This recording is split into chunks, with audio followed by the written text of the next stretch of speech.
요즘 각 교회마다 청년들이 떠나고 있습니다. 그래서 교회에서 이렇게 통계를 내보면 청년의 수가 불과 2% 정도밖에 안 된다고 합니다. 그래서 청년들이 자꾸 교회를 떠나면 앞으로 10년, 20년 뒤에 한국 교회의 미래는 참 어둡다라고 말할 수가 있겠습니다. 그래서 우리 성도님들께서는 청년들에게 신경을 많이 써야 되고 청년들을 격려하고 또 청년들의 신앙을 잘 지도해야 우리 한국 교회가 사는 것입니다. 한국 교회가 살아야 한국이 사는 것이고 그래서 우리 청년들을 참 많이 격려해야 되겠습니다.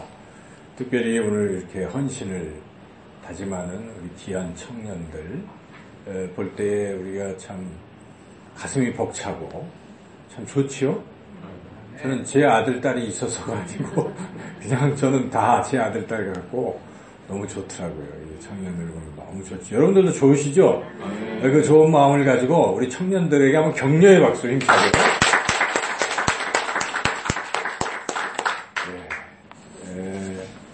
이렇게 귀한 청년들에게 오늘 말씀은 고난을 받으라 이런 말씀입니다. 그래서 저는 원래 이 말씀을 생각했던 건 아니고 이제 다른 거를 많이 생각하고 준비하다가 기도하는 가운데 하나님께서 이 말씀을 자꾸 떠올려 주셨어요. 그래서 이 말씀을 전해야 되는가 고민하다가 주님이 계속 이 말씀을 저에게 주셨기 때문에 제가 이 말씀을 전합니다. 이 말씀은 굉장히 중요한 말씀이에요. 왜냐하면 오늘 우리가 읽었던 이 성경 디모데 후서는 사도 바울의 유언이라고 말할 수 있는 성경입니다. 그러니까 유언이면 굉장히 중요하겠죠. 여러분들이 지금 만약에 당장 눈을 감는다면 여러분들의 자녀들에게 마지막으로 남기고 싶은 말은 아마 자기가 살아오면서 가장 중요하게 여기는 그런 말일 것입니다. 그러므로 이 디모데후서는 너무나 중요한 말씀이죠. 특별히 이 사도 바울은 죽기 전에 자기는 육신의 아들이 없었어요. 사도 바울은 독신으로 살았기 때문에. 그렇지만 영적으로는 아들이 둘이 있었습니다. 성경에 언급되는 게 둘인데 디도와 디모데죠. 그래서 디도에게도 영적 아들이라고 얘기했지만 이 디모데에게도 내 아들이다 이렇게 말을 했습니다. 그래서 자기의 아들 디모데에게 마지막으로 주는 유언이라고 한다면 디모데후서는 굉장히 중요한 것입니다.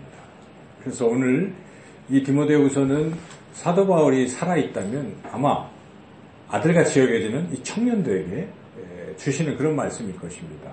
하나님의 말씀은 과거, 현재, 미래 모두에게 다 주시는 말씀인지라 오늘 이 시대 청년들 그리고 오늘 이렇게 헌신을 다짐하는 우리 사랑하는 청년들 여러분들 모두에게도 하나님께서 동일하게 주시는 그런 말씀이신 줄로 믿습니다. 이 소중하고 귀중한 말씀 가운데 우리가 읽은 이 본문을 가지고 하나님께서는 사도 바울을 통해서 우리 청년들에게 어떤 것을 원하시는가 하는 것인데 첫째는 바울은 디모데를 격려를 해주는데 특별히 디모데의 믿음을 격려해주고 있다는 것입니다. 믿음이 중요하다는 것이죠. 오늘 이 3절에서 5절을 우리가 다시 한번 같이 한 목소리로 읽어보겠습니다. 내가 밤낮 간구하는 가운데 쉬지 않고 너를 생각하여 청결한 양심으로 조상적부터 섬겨오는 하나님께 감사하고 내 눈물을 생각하여 너 보기를 원함은 내 기쁨이 항상 가득하게 하려 함이니 이는 내 속에 거짓이 없는 믿음이 있음을 생각함이라. 이 믿음은 먼저 내 외조모 로이스와 내 어머니 유니게 속에 있더니 내 속에도 있는 줄을 확신하노라. 지금 이 말씀의 내용은 바울이 디모데 내가 너 눈물로 늘 기도하는데 너 생각할 때마다 정말 칭찬하고 격려하고 싶은 게 하나 있다. 그게 뭡니까? 너 믿음이 있다는 것입니다. 믿음이 있다는 것입니다. 믿음이. 그 믿음이 또 거짓이 없는 정말 그런 믿음이라는 것입니다. 이렇게 볼 때 잠깐 믿음이 있는 것 같은데 없는 이런 형식적인 믿음이 아니라 진실된 신실한 어디도 없는 그런 믿음이다. 믿음을 칭찬하고 있는 것이죠. 그런데 그 믿음은 어디서 왔습니까? 그 어머니 그리고 그 할머니, 외할머니로부터 왔다 하는 것이죠. 그래서 네가 이런 믿음을 가지고 있는데 참 귀한 것이다. 이게 얼마나 소중한지 모른단다 하면서 너는 이 믿음을 가질 때 참 좋다 하고 격려해 주는 것이죠. 이 말씀을 우리가 접하면서 우리 청년들은 감사해야 됩니다. 오늘 특별히 헌신을 다짐하는 우리 교회 요 청년들은 다 이 믿음을 누구로부터 받았습니까? 부모님으로부터 받았어요. 만약 부모님으로부터 이 믿음을 받지 않았다면 이 자리에 서 있기가 그렇게 쉽지 않을지도 몰라요. 그렇죠? 부모님이 계시니까 이렇게 서 있는 거예요. 그러니까 이 부모님으로부터 믿음을 받는 것은 정말 귀한 선물을 받은 줄로 믿습니다. 여러분 뭐 재산도 많이 받고 그러고 싶겠지만 더 좋은 게 뭘까요? 믿음입니다. 이 믿음을 받았다는 건 너무 감사해요. 그래서 여러분이 받은 믿음을 어떻게 해야 되겠습니까? 지켜야 됩니다. 믿음은 또 지켜야 되는 것이에요. 뒤에 보면 바울은 자기 지켰다고 또 막 얘기하거든요. 그래서 4장에 보면은 4장 몇 절에 그런 게 나오는데요. 7절 같이 한번 읽어볼까요? 나는 선한 싸움을 싸우고 나의 달려갈 길을 마치고 믿음을 지켰으니. 그러니까 믿음은 지킬 필요가 있는 거예요. 그래서 청년의 때 믿음을 가졌는데 장년의 때 믿음을 잃은 사람들이 많습니다. 여러분 시집가다가 또 장가가다가 믿음 잃어버리는 경우가 얼마나 많습니까? 믿음 지켜야 되는 것이죠. 청년의 때 가졌던 이 믿음, 부모님이 물려주신 이 귀한 믿음을 끝까지 지키시는 여러분들 되시기를 축원합니다. 그리고 여러분들도 부모님들처럼 여러분들의 자녀들에게 이 믿음을 전해주시기를 바랍니다. 그렇게까지 가야 돼요. 여러분 자녀들 낳을 때 이런 상상을 하면 참 좋겠어요. 자녀를 낳는 배우자와 함께 처음부터 자녀 이렇게 잉태했을 때부터 어떻게 할까요? 아버지 되는 사람이 이렇게 안수기도도 해주고 같이 이렇게 믿음을 심어주고 또 태어났을 때 가정예배 드리고 이렇게 자녀들에게 계속 믿음을 계승하는 것만큼 중요한 일이 없어요. 그래서 여러분들이 받은 믿음을 자자손손 이루어가는 우리 사랑하는 귀한 청년들이 되시기를 주님의 이름으로 축원합니다. 바울은 두 번째로 이제 뭐라고 얘기합니까? 여기 8절인데요. 8절을 한번 읽어보겠습니다.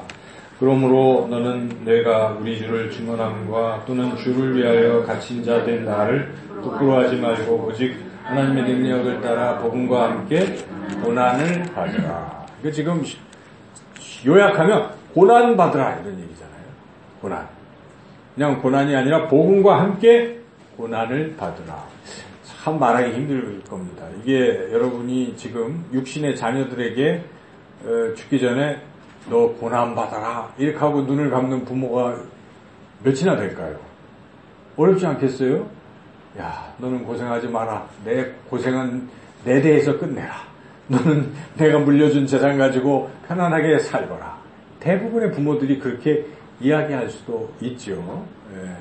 그리고 어디 위험한 데 가지 말고 휩쓸리지 말고 그냥 몸조심 잘 해가지고 평생 동안 어디 그런 위험에 처하지 말라. 이렇게 보통은 이야기를 하는데 지금 바울은 뭐라고 얘기합니까? 고난받으라고 얘기하는 겁니다. 참 어려운 말씀이죠. 고난받으라. 참 어려운 것인데 고난을 받으라. 근데 그 얘기하는 게 두 가지가 이유가 있어요. 첫째는 복음이 너무 소중하기 때문에 복음을 위해서라면 고난을 받으라 하는 것입니다. 여기에 복음과 함께로 번역이 됐지만 복음을 위하여로도 헬라어는 번역이 될 수가 있어요. 그러니까 복음을 위해서라면 고난을 받으라 하는 것이죠. 복음이라는 게 무엇입니까? 여러분 복음이 무엇입니까? 복음은 물론 기쁜 소식인데 왜 기쁘다는 말입니까? 그래서 사도 바울은 복음이 뭔지를 계속해서 설명을 해주고 있는데 9절, 10절이 그 복음을 설명을 하고 있어요. 한번 읽어보면서 여러분들이 복음이 무엇일까를 한번 찾아보시기 바랍니다. 9절, 10절 우리 청년들만 하겠습니다. 청년들이 디모데후서 1장 9절, 10절 같이 한번 읽겠습니다. 시작. 하나님이 우리를 도와주셔서 거룩하신 소명으로 부르시는 내게 행하도록 하심이 아니요 오직 자기의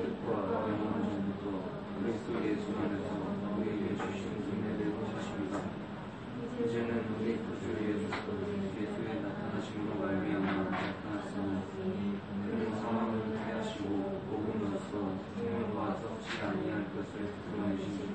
예, 이게 지금 참 길어가지고 한 번에 이해하기는 어렵겠지만 여기에 복음의 핵심적인 얘기들이 나오고 있어요. 그러니까 여기는 행위로 구원하는 것이 아니라 뭡니까? 하나님의 은혜로 구원한다. 그러니까 9절에 하나님 우리를 구원하사 하는 이 부분입니다. 구원. 그러니까 결국 하나님이 우리의 행위로 우리를 구원한 것이 아니라 무엇으로 구원했습니까? 은혜로. 이게 얼마나 기쁜 소식입니까? 여러분, 행위로 구원받는다 그러면 이 구원받기가 너무 어렵지 않겠어요? 그런데 은혜로 공짜로 구원을 시켜주셨다고 하시니 기쁜 소식인 거예요. 이게 복음입니다. 복음은 그런 것이에요. 그래서 우리가 잘해서 구원받는 게 절대 아닙니다. 하나님 우리를 불쌍히 여기셔서 우리를 대신해서 하나님께서 그 모든 고통을 다 짊어지신 것입니다. 십자가의 의미를 여러분 늘 잘 생각해 봐야 됩니다. 십자가는 우리가 고생당해야 될 그 자리인데 하나님 우리를 불쌍히 여기셔서 대신 인간의 모습으로 이 땅에 오셔서 우리 모든 죄를 다 짊어지시고 십자가에서 고통당하심으로써 그것을 믿는 자들에게는 죄사함의 은혜를 주시고 죄사함을 받았으면 거룩하게 돼서 하나님 앞에 담대히 나아갈 수 있고 그리고 새롭게 태어나고 영원한 하늘나라에서 하나님과 함께 살 수 있다. 이것이 바로 기쁜 소식 복음입니다. 여러분들은 이 복음을 믿으십니까? 십자가를 바라볼 때마다 내 죄를 짊어져 주님이 저 십자가에 못 박히셨다는 것을 믿으십니까? 느끼십니까? 요거를 믿어야 돼요. 예, 그래서 믿는 자들에게는 그 구원이 임한다 하는 것이고 그리고 십자가만 얘기한 게 아닙니다. 바울은 또 뭘 얘기합니까? 10절에서 여기에 사망을 패하시고 복음으로써 생명과 썩지 아니할 것을 드러내신지라. 그래서 예수님은 십자가에서 죽으신 것으로 끝난 것이 아니라 사흘 만에 다시 살아나심으로써 사망 권세를 이기셨습니다. 그래서 이겼다는 것은 죽음이 아니라 생명이라는 것입니다. 그래서 예수님 안에 생명이 있는 것이고 영원한 생명이 있습니다. 그 예수님 우리가 받아들이면 우리 안에도 뭐가 있겠습니까? 생명이 있습니다. 그래서 예수님 믿는 사람들은 죽어도 다시 살게 될 것입니다. 그래서 예수님이 재림하실 때 우리는 예수님 부활하신 것처럼 그렇게 부활체가 되어서 영원토록 하나님과 함께 살게 될 것입니다. 이게 복음입니다. 여러분 이 복음을 지금까지 늘 듣고 있는 것입니다. 성경 어디를 열어봐도 이 얘기를 하는 거예요. 사실. 그렇죠. 지금 우리가 여기 오늘 디모데후서 여기를 읽어봐도 복음의 내용을 우리가 이렇게 알 수가 있어요. 십자가와 부활 두 가지죠. 사도행전 읽어보면 사도들은 뭐만 증언합니까? 예수님의 십자가와 부활의 도만 전하는 겁니다. 그래서 여러분 이 복음은 잊어버리면 안 됩니다. 청년의 때에 이 복음이 확실히 들어가면요 사람이 바뀌는 것인데 복음이 희미하고 복음이 믿겨지지 않기 때문에 이게 기분 좋을 때는 헌신, 내 기분 나쁘면 안 하고 이렇게 되는데 복음이 들어간 사람은 누가 뭐라고 하든 상관없어요. 그냥 가는 거죠. 그래서 여러분 이 복음에 대한 확실한 믿음을 가지고 살아가시기를 주님의 이름으로 축원합니다.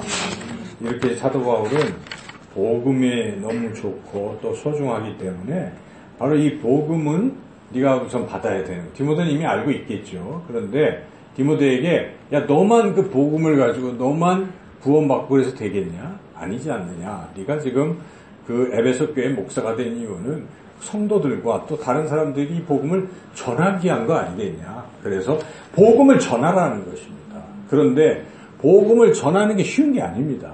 전하다 보면 반드시 반대가 있고 고난이 뒤따를 것이다 하는 것입니다. 나를 보라 이것입니다. 나 죽기 전에 지금 내가 지금까지 복음을 전했는데 지금 내 모습은 뭐냐. 감옥에 갇혀있다. 너희들은 감옥에 갇혔다고 혹자는 나를 비난하기도 하고 부끄러워하지만 부끄러워할 필요도 없단다. 부끄러워하지 말고 너희도 나처럼 복음을 위해서 감옥에 갇히던 고난을 받으라라고 지금 이렇게 죽기 전에 디모데에게 권면하고 있는 것이죠. 그래서 8절을 다시 한번 읽어볼까요? 그러므로 너는 내가 우리 주를 증언함과 또 주를 위하여 갇힌 자 된 나를 부끄러워하지 말고 오직 하나님의 능력을 따라 복음과 함께 고난을 받으라. 이것은 정말 멋진 인생이라는 것입니다. 여러분 청년의 때에 이 진리를 아시고 정말 복음을 위해서 여러분 고난을 받으시기를 축원합니다. 고난을 위해서, 복음을 위해서 십자가를 지시겠습니까? 고난을 받으시겠습니까? 청년들 받으시겠습니까? 아멘 하셔야 돼요. 그렇습니다. 그래서 이 복음을 위해서 고난도 감내하는 것. 그런데 이 복음이 얼마나 소중하고 또 이 복음 때문에 고난을 달게 받은 이런 사람들은 참 많이 있어요. 그죠? 이 기독교 역사 2000년을 보면 얼마나 많습니까? 그리고 성경에도 히브리서에 보면 복음을 위해서 고난, 톱질을 당하고 뭐 등등등 해도 세상이 감당할 수 없는 그러한 복음을 위해서 고난 당한 사람 참 많은데요. 그 현대 사람들 중에 허드슨 테일러라는 사람이 있습니다. 혹시 들어보셨나요, 청년들? 허드슨 테일러. 허드슨 테일러는 중국을 복음화시킨 사람이에요. 그때 당시에. 그래서 선교의 아버지라고 말합니다.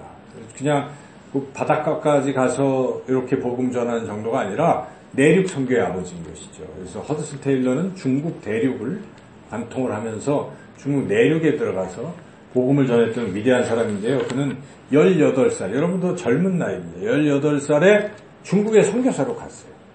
그리고 80년을 선교했습니다. 98세에 돌아가신 거죠.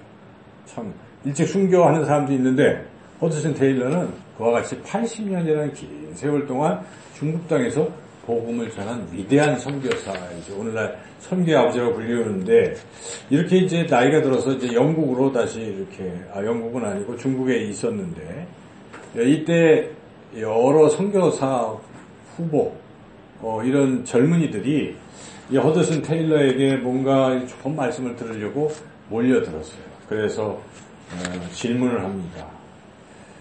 그때 이런저런 질문을 하는데 오히려 허드슨 테일러가 그 청년 온 사람들에게 역질문을 하는 거예요. 어떤 질문을 했냐면 당신들은 왜 이 중국에 와서 선교를 하려고 합니까?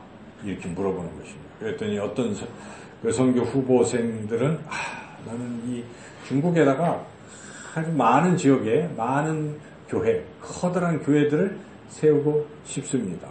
뭐 그럴듯한 이야기입니다. 또 어떤 사람은 나는 이 중국 사람들을 너무 사랑해서 이곳에서 선교를 하렵니다. 또 어떤 사람은 중국이 이렇게 여러 가지 미개하고 어려운데 이 복음을 통해서 이들이 좀 개화되고 잘 사는 나라가 되게 하려고 이렇게 선교를 하려고 합니다. 여러 가지 다양한 대답들을 했어요. 그때 허드슨 테일러가 빙그레 웃으면서 이렇게 말합니다. 여러분, 그러한 목적을 가지고는 선교를 끝까지 할 수 없습니다. 여러분들 그런 마음을 가지고는 안 됩니다. 하면서 이야기를 하니까 거기 왔던 청년이 아니 그러면 당신은 왜 여기서 왜 선교를 하십니까? 무슨 목적으로 뭐 때문에 무슨 이유 때문에 이렇게 선교를 합니까? 라고 그렇게 물어볼 때 허드슨 테일러가 그렇게 이야기를 합니다. 그리스도께서 나를 위해 죽으셨기 때문에 나는 이걸 합니다 하는 거예요. 뭐 다른 어떤 잡다한 목적이 아니라 주님이 나를 위해서 내 죄를 짊어지시고 죽으셨기 때문에 내가 그 사랑에 매여서 일을 한다는 것입니다. 여러분 바로 이것입니다. 십자가에 매여 있지 않는 사람, 십자가의 은혜를 모르는 사람은 다양한 목적을 가지고 하더라도 그게 중간에 그만둘 수가 있습니다. 교회에서도 헌신을 처음에는 하는 것 같아도 중단하는 이유는 십자가의 은혜를 아직 잘 모르기 때문에 그렇다는 것입니다. 그게 깊이 인식이 안 돼서 그렇다는 거죠. 우리 청년들이 헌신하는 그 이유는 다른 게 아닙니다. 예수님이 나를 위해서 죽으셨다는 이 귀한 은혜가 여러분 가슴에 찰 때, 감격이 될 때 주님을 위해서, 주님이 나를 위해 죽으셨는데 나도 주님을 위해서, 주님이 주신 십자가를 지고 나도 가겠습니다 하는 그런 결단으로 그런데 간다는 것입니다. 난 여기 좋아하지 않는다는 얘기. 아니 이런 곳에 내가 뭐하러 여기 왔? 난 별로 안 좋아. 뭐 이것저것 다 싫다. 그렇지만 주님이 나를 위해서 죽으셨는데 어떻게 내가 좋아하는 것만 하겠느냐. 좋아하는 것만 주님이 나를 위해 죽으셨으니 나도 힘들지만 간다 그런 것입니다. 힘들지만 이 길을 가는 이유는 주님이 나를 위해서 죽으셨기 때문이다 하는 것입니다. 제가 얼마 전에 그 성교 컨퍼런스에 갔는데 인터콤이라는 컨퍼런스에 갔어요. 그래서 그 간 이유는 아까도 말씀드렸지만 하도 그 청년들이 여기를 찾아와가지고 두들기고 찾아와서 제가 이제 얘기를 나눴더니 이번에 무슨 성교 컨퍼런스가 있는데 꼭 좀 오세요. 그래가지고 제가 거절하기도 그래요. 청년들이니까. 그래서 예. 그 다음에 또 왔어요. 그래서 알았다고. 언제부터 5월 3일부터 5일이 보니까 휴일이고 그래 그렇게 하겠다고 그랬는데 돈을 입금하라고 또 전화가 왔어요. 그래서 할까 말까 하다가 거금을 또 입금을 했어요. 그래서 하고 나니까 이제 어떻게 돼요? 돈도 냈고. 그래서 그래도 지금 논문을 막 써야 되는 그 주였는데 하고 있는데 또 전화가 왔어요. 오실 거냐고. 그래서 가겠습니다. 하고 제가 갔거든요. 전적으로 어찌 보면 그 청년들의 그런 것 때문에 갔는데 가서 물론 저는 들으면서 인터컵의 이단적인 요소들을 들었어요. 거기 이제 그런 것들이. 그래서 그 종말론이 좀 틀렸고 뭐 등등 몇 가지가 틀렸기 때문에 저는 다른 부분은 은혜를 많이 받았지만 그 부분은 좀 걸리는 게 있습니다. 그러나 그럼에도 불구하고 저는 그 청년들에 대해서 굉장히 주목을 합니다. 그 청년들의 그 헌신. 근데 그들이 어떻게 선교를 하냐면 자기 인생의 한 1년을 하나님 앞에 드리는 거예요. 그리고 선교지를 하나 정하는데 뭐 아프가니스탄, 그거 하면 죽을 수도 있잖아요. 또 이라크, 뭐 시리아 이런 데 정해서 가서 훈련받고 갔다 오는 거예요. 한 2, 3주. 그래서 선교하고 오는 것이죠. 그래서 저는 이제 그런 부분이 장단점이 있다라고 생각하면서도 다른 건 몰라도 그래도 청년들의 그 순수한 동기, 청년들의 입장에서 보면 너무 귀한 거예요. 청년들은 이미 목숨을 걸고 주의 복음을 위해서 가는 것이죠. 근데 저는 그 청년들을 사랑하는 마음으로 바라본다면 인터콥이 과연 그렇게 해야 되겠는가 하는 생각도 해요. 왜냐하면 본인들은 죽지도 않으면서 청년들을 내모는 격이 될 수도 있고, 그래서 이런 부분이 저는 정리가 안 돼 있고, 또 가서 또 그 선교 실제 수십 년 선교하시는 분들의 그 선교 사역을 하루아침에 회방을 놓을 수도 있다는 거예요. 방법적으로. 그들은 다 이런 방법을 하고 있는데 가서 아무것도 모르는 청년들을 그렇게 평가하면 모르는데 또 다른 훈련이 잘 안 된 사람들이 가서 그냥 막 복음을 전파하니까 이게 또 좋은 일도 있는데 문제가 생길 수도 있다 하는 것이죠. 그래서 이제 그런 여러 가지 일 때문에 좀 주저되는 건 없지 않지만 그래서 여기 와서 좀 우리 하자고 해달라고 부탁을 청년이 했지만 제가 허락을 안 했어요. 여기 이제 뭐 훈련 받고 하는 건데 제가 뭐 장소는 내줄 수가 있는데 그 방향이 지금 한국 전체 교단에서 보면은 그거를 지금 예의주시하고 또 어떤 데서는 이단성으로 보고 있기 때문에 왜냐하면 너무나 급격하고 과격하게 하기 때문에 다른 선교단체와 이게 균형이 안 맞고 또 오히려 문제를 야기할 수도 있고 또 종말론이 너무 시한을 못 받고 있기 때문에 우리 세대의 선교를 끝내자 이런 것이 맞기도 한데 지나치게 뭐 2030을 딱 정해놔서 2030년에 끝난다는 식의 이렇게 너무 종말을 시기적으로 못 받고 있는 것 자체가 성경적이지는 않습니다. 그날과 그때는 아무도 모른다고 예수님 말씀, 자기도 모른다고 하나님 아버지만 아신다고 했는데 인간들이 그것을 물론 선교를 하려는 열망을 불어넣기 위해서 그렇게 할 수도 있겠죠. 그 선의로 하는 거예요. 그러니까 이단이라고 보기엔 참 어려운 부분이 있죠. 그렇지만 그게 방법적으로 성경적인가 하는 데에 대해서는 의문보가 있기 때문에 저로서도 우리 청년들을 한번 그렇게 해볼까도 생각했지만 일단 제가 하지는 않고 있지만 그러나 제가 말씀드리고 싶은 것은 여하튼 청년들의 입장에서는 순수하다는 것입니다. 청년들은 자기 생명을 지금 내놓고 복음을 한번 전파해보고 싶은 거예요. 그래서 그러한 마음들을 우리는 또 사실 가져야 됩니다. 청년의 때에. 사실 청년의 때에 그러한 위대한 역사들이 일어났어요. 사도 바울도 청년의 때에 결단한 것이고 예수님도 청년의 때에 십자가를 지신 것입니다. 이 청년의 때는 이런 죽음과 고난을 두려워하지 않고 나아갈 수 있는 그러한 때라 하는 것이죠. 복음이 그렇게 또 소중하다는 것이고, 두 번째는 고난을 받으라고 사도 바울이 그렇게 담대하게 이야기할 수 있는 또 다른 근거가 있습니다. 그것은 혼자 가는 게 아니기 때문에 그렇습니다. 하나님이 능력을 주시기 때문에 갈 수 있어요. 그래서 바울은 그렇게 담대하게 고난을 받아라, 아들아, 이렇게 얘기하는 것이죠. 그 뒤에 누가 계십니까? 하나님이 계시기 때문에 그는 그렇게 이야기할 수 있는데, 오늘 이 8절에 바로 그 부분을 또 말씀하고 있어요. 8절 뒷부분에 보면 오직 하나님의 능력을 따라 복음과 함께 고난을 받으라. 그냥 받는 게 아닙니다. 하나님의 능력을 따라 하나님이 능력을 주신다는 것입니다. 저는 하나님은 그런 분이시라고 생각해요. 우리가 할 수도 없는 일을 명령하시는 분이 절대 아니십니다. 하나님은 우리가 할 수 있기 때문에 고난을 받으라고 하시는 것입니다. 그리고 할 수 있도록 능력을 주시는 분이신 줄로 믿습니다. 여러분 두려워하지 마십시오. 여러분 인생에서 그렇게 복음을 전하기 위해서 어떤 고난을 받는 순간이 있다면 너무 걱정하지 마십시오. 그냥 주님의 능력에 의지해서 나아가시기를 축원합니다.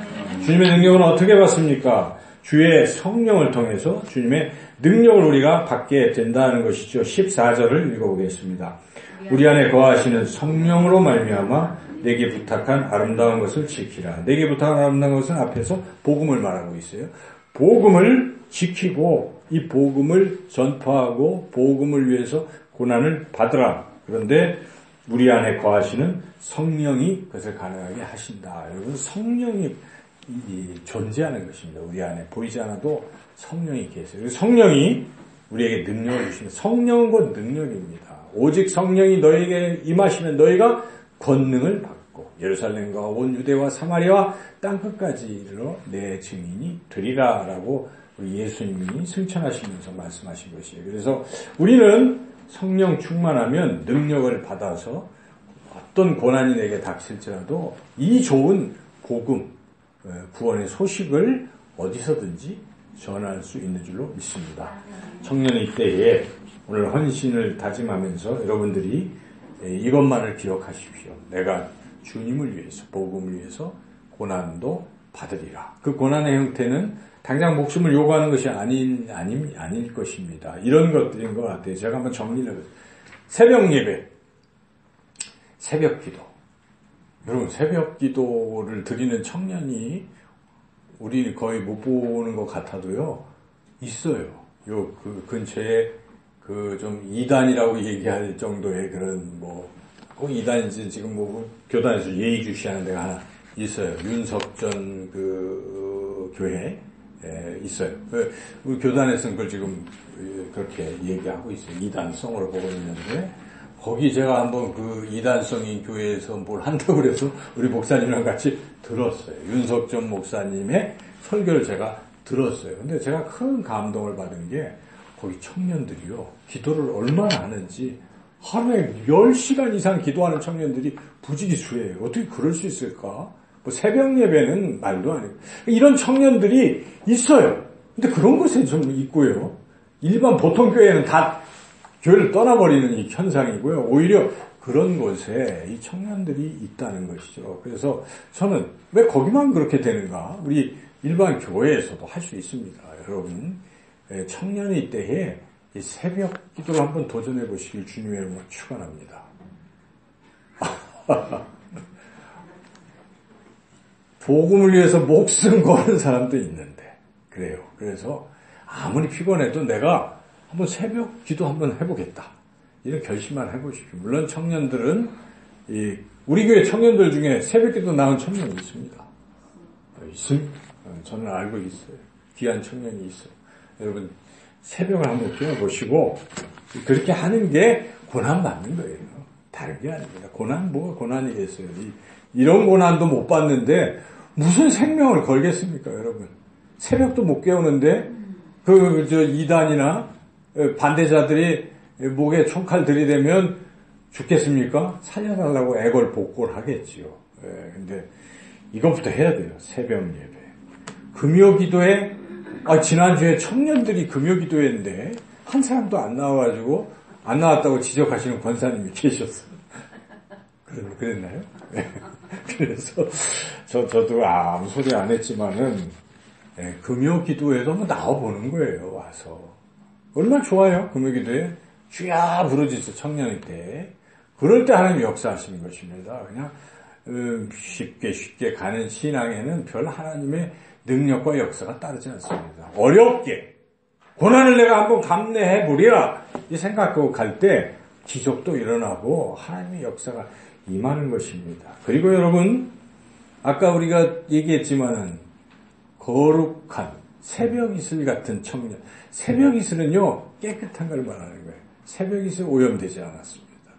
그러니까 그 얘기는 무엇입니까? 여러분, 거룩하라는 것입니다. 아까 제가 사실 선곡을 했지만, 거룩한 신부가 되리라. 저 의미가 있어서 제가 선곡을 했는데요. 청년들은요, 거룩해야 돼요.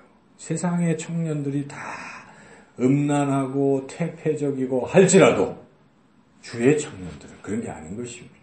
하나님이 남겨둔 자가 있는 거예요. 그래서 여러분, 지금부터라도 청년일 때 결단하시길 바랍니다. 나는 주의 거룩한 신부가 되리라. 저를 따라서 해보시오. 나는 청년들만 따라서 해보시오. 나는 주의 거룩한 신부가 되리라. 나는 주의 거룩한 신부가 되리라. 그렇게 사십시오. 그러기 위해서는 술 끊으세요. 담배 끊으세요. 또 음란한 생활도 끊으세요. 다 끊어야 돼요.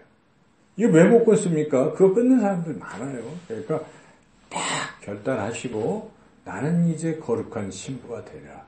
여러분, 이게 더럽고 추잡하면요, 하나님이 보지도 않습니다. 쓰시지도 않아요. 집에 그게 아무리 금그릇이라도 쓰겠습니까? 여러분, 집에 그릇들이 좋은 그릇이 많은데 더러운 그릇 쓰십니까? 닦아야 쓰시잖아요. 그죠? 그 속이 더러우면 쓸 수가 없어요. 우리가 아무리 재능이 많고 뭐 해도 더러운 사람은 절대 하나님 쓰시지 않습니다. 예수도 십자가의 걸로 정결케 하시고 쓰시는 거예요. 그리고 우리 삶이 거룩해야 됩니다. 우리가 지난주 금요일 설교였나요? 거룩할 수 있는 것입니다.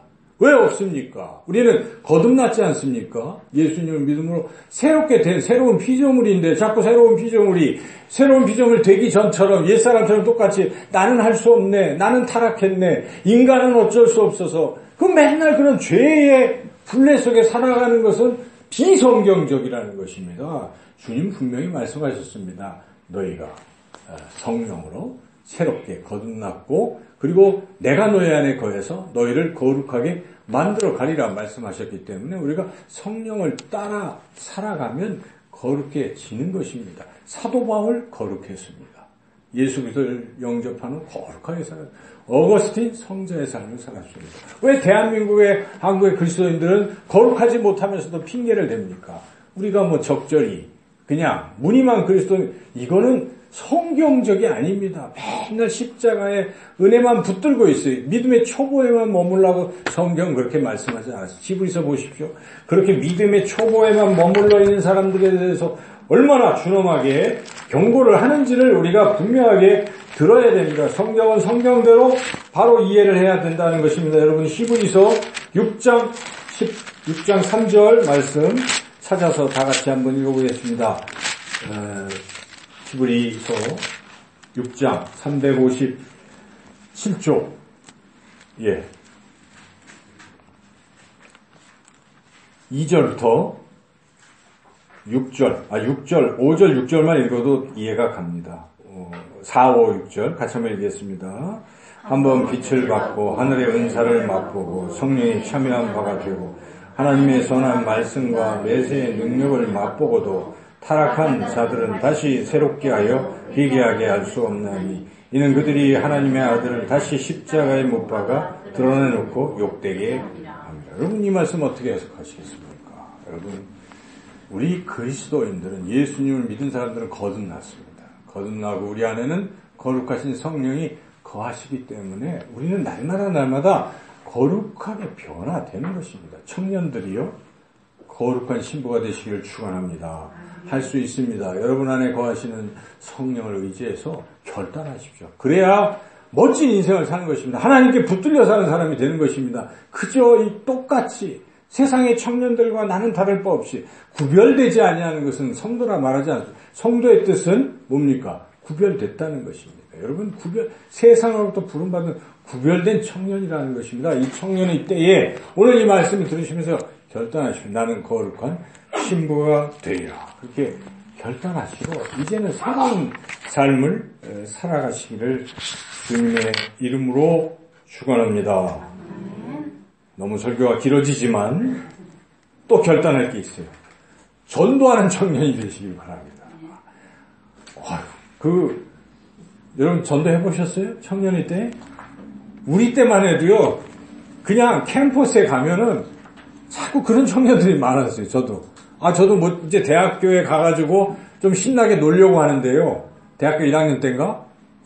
내비게이터에서 저에게 접근해 와가지고, 형제님 하면서, 복음을 제시하고 예수님을 믿으십니까? 자존심이 상했어요, 그때. 딱 교회 다니고 나 성가대도 하고 교사도 하는데 나한테 웬 말인가? 그런데 제 속은 더러운 상태였거든요. 저는 담배도 피고 있었고 술도 마시고 애들한테 민망할 정도로 선생님 4학년짜리가 담배 냄새 나요 하는 이런 망신도 당하면 신앙의 그 명목적인 근데 그 형제 신실한 내비게이터 형제가 저한테 와서 그렇게 얘기를 하는 거예요. 예수님 믿는다고 하는데 뭔가 좀 캥겼어요. 그래서 그들과 함께 가서 보니까 다른 생활을 하고 있었어요. 그들은 공동체 생활을 하고 있었고 형제의 그 사랑을 나누고 그래서 제가 이게 천국이구나 이런 생각을 하고 얼마나 좋고 선량한지 귀한 청년들 제가 그 대학교 전도할 때 만났어요.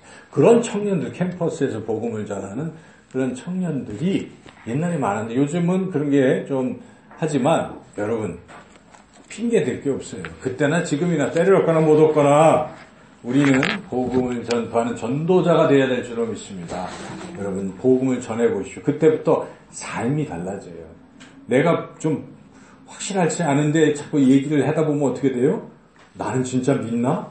예수님 믿으면 죄사함 받고 구원 받습니다. 얘기를 하려고 하는데 내가 안 믿기는 거예요. 그렇죠? 그럼 내가 그거 기도하고 고민하다가 역사가 일어나는 것입니다. 그래서 전파해볼 순간에 믿음이 확 생기거든요. 그리고 그가 예수님 믿고 영접하는 걸 한번 보면요. 달라. 이거 진짜구나. 느껴지기도 해요. 그래서 전도를 한번 해보세요. 입을 열기가 힘들어도 하나님은 그런 능력을 주시면 성령은 말할 능력을 주시기 때문에 자꾸 청년의 때에도 전도도 해보고 한번 해보시라는 것입니다. 결단을 하시고 그리고 봉사는 잘 하고 계신 것 같고요. 그리고 하나님을 위한 꿈을 좀 품어보시라는 것입니다. 어떤 사람, 청년은 이런 말씀을 들으면 나는 나를 위한 꿈도 없어. 나는 꿈도 없어. 그렇게 얘기할지도 모르지만 내 꿈은 없어도 괜찮습니다. 하나님이 주시는 꿈, 비전을 받으시길 축원합니다. 기도하면요. 하나님이 내가 너를 이렇게 쓰고 싶단다. 이런 마음을 자꾸 주시면 그러면 그렇게 해보는 거예요. 그러면 하나님이 그 들은 순종하는 사람에게는요. 더 놀라운 꿈을 자꾸 주셔요. 그래서 우리는 위대하게 살아가는 사람들 많이 보잖아요. 그러니까 여러분 기도하시면서 하나님 주실 꿈을 자꾸 받으세요. 내 상태가 미약하다고 아무것도 못할 거라 이런 생각하지 마십시오. 하나님이 쓰시면요. 위대하게 쓰시는 것입니다. 그래서 그런 하나님의 꿈을 받으려고 또 하시고 그리고 꿈을 받았다면 이걸 이루기 위해서 도전하시고 노력하시고 또 하나님에서 헌신하시는 그런 우리 청년들이 다 되시기를 주님의 이름으로 축원합니다. 이 시간 우리